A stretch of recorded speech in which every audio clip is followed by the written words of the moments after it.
Мен сізге bir misal қатар айтып кетейін дағы. Мына Баткен областының өзгөчө статусы жөнүндө мыйзам кабыл алынып, ошол жердеги жол картанын талаптары мына канча жылдан бери аткарылбай келатат. Эмне деп жооп бересиз бул боюнча? Жол картада талаптар коюлган, бирок бирөөсү да аткарылган эмес. Конкреттүү кандай талаптар аткарылган жок? Жол картадагы долбоорлордун кайсы бирөөсү кирдиби? Сиз мисал катары айтып бериңизчи ошол проекттердин бирөөсү. Жол картада көрсөтүлгөн. Мадияров жооп берсин. Берген эмес. Мен сиздерге жооп берип коеюн. Баткен облусу боюнча айтып атасызбы? Ооба. Баткен облусу боюнча 35-жылга чейин эмеси бар, жол картасы бар бүгүнкү күнү. Бүгүнкү күнү мына былтыр биз 2 жылга карата 23-24 жылга карата ушул эмелердин акчаларын да бөлүп иштер ашып атышат бүгүнкү күнү. Мен сунуш бердим эле да, токтосоңуз, ал ошол жол картадагы долбоорлорду өзгөртүп алалы депчи. Анткени жыл сайын кеңеш чогулабыз, жыл сайын жаңы ар кандай долбоорлор келет. Ошону мындай элге көрүнүктүү иш болбой жатат бул жердечи. Жол картада долбоорлорду карасак акча каражат жетпейт. Мен мына 1,5 миллиардка көтөрөлү деп туруп мыйзам долбоорун киргиздим эле. Акылбек Сөнбекович, Минфин экөө кайра эле өздөрүнүн кызыкчылыгы үчүн артка тептирди. Чыңгыз Ильяскожоевич, Чулпоналыйна этикадан карайлык. Кайсы өзү кызыкчылыктарын көрүп атат? Баткенде кимдин кызыкчылыгы болду? Баарыбыздын Баткен деп турабыз. Акча каражаттар өз убагында бөлүнүп турат. Токтоп туруңуз. Сиз токтоп туруңуз. Мына мен сизге азыр анда Баткен десек, Баткен жөнүндө айтып коеюн. Мына Лейлек районунда быйылкы жылдын эсебинен канча мектеп бүтөт, билесизби сиз? Жооп берет азыр. Сиз билесизби? Мен билем, азыр жооп берет так. Мына жооп бериңиз анда. Мен сиздин экзамениңизде отурган эмесмин. Бага экзамендеги суроо бергениңиз. Бул министрдин этикасын өзүнүкүнө карап коюш керек. Болбосо залдан чыгарып салгыла. Урматтуу өкмөт мүчөлөрү, урматтуу депутаттар. Бул баардык иш азыр бири-бирибиз менен кайым айтышпай, мындай жашына уртулуп чечели бул маселени. Эл үчүн жасап атабыз ушуну.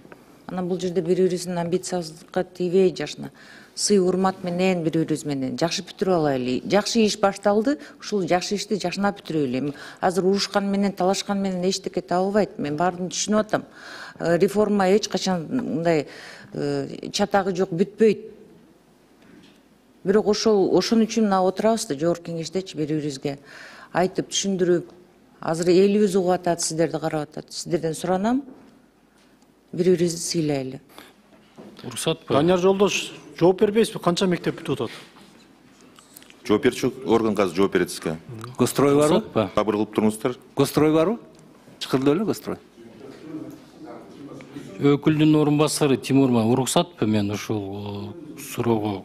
Кимде маалымат болсо так эле Чолпон уруксат берсеңиз. Кимде маалымат болсо так жооп берсеңиздер мо жерде? 2021 жылы 23 сот сабек бүтүрүлдү, анын ичинен 11 мектеп. 2022 жылы 19 сот сабек бүтүрүлдү, ал ичинен 10 мектеп. 23 жылы 62 сот сабек бүтүрүлдү, анын ичинен 13 мектеп. Быйыл дале 10 мектептин тегеринде бүтөт, Кудай буйрса. Чыңгыз Ильяскожоевич, бул боюнча билесиздер. Ал эми 500 миллион боюнча сиз өнүктүрүү кеңештин да активдүү катышып, мүчө катары жакшы сунуштарды берип атабыз. Бул эми жаңы механизм болгондон кийин азыр биз экономика министрлиги менен силер менен бирдикте биз жаңы да механизмдерди өзгөртүп, азыр акыбал мына өзгөрүп атат жакшы жагына. Азыр жана транзиттик потенциал, жашыл энергетика боюнча биз сиздер менен жаңы да ошол сиз айткан программа развития жаңы сунуштарды, жаңы долбоорлорду киргизебиз жакын арада. Мен конкреттүү суроо бердим да, Тимур Мусырович, Лейлек району боюнча бүгүн быйылкы жылдын эсебинен канча мектеп бүтөт депчи. Ошону жооп Лейлек району боюнча айтып койгулачы. Лейлек району боюнча менин маалыматым боюнча 4 мектепке азыр курулуш иштери жүргүзүлүп жатат. Экөөсү бүткөн. Биз мына жылдын аягында ишке бергенбиз эксплуатацияга. Эми калыстык болбой атат деген мааниде айтып атам менчи. сөз үстүндө болуп калып атат. Бул Баткенге өзгөчө көңүл бурулат дегенчи. Мен ошондуктан күйүп айтып атам да. Сүлүктүү шаары боюнча мына канча жылдан бери бир мындай мектеп салынган жок да. Сүлүктүү шаарынын элдери дагы талап кылып атат магачы. Жазып атат, президенттин атына жазып атат. Уруксат бачыңыз элес коёчу. Сүлүктүү шаары боюнча өзүңөргө маалым болгондой чоң спорт комплекс салынган. Азыркы учурда сиздин ошол эле активдүү катышуу менен өткөн өнүктүрүү кеңеште жаңы маданият үй ошо 50 миллионго силер менен макулдашып азыр акчасы бөлүнүп курулуш иштери башталды. Эми мектептер боюнча биз азыр 24-жылдын мына июнь же июлдун айында эмки жумага жана капиталдык салымдардын тизмесине киргизебиз. Ал планда бар.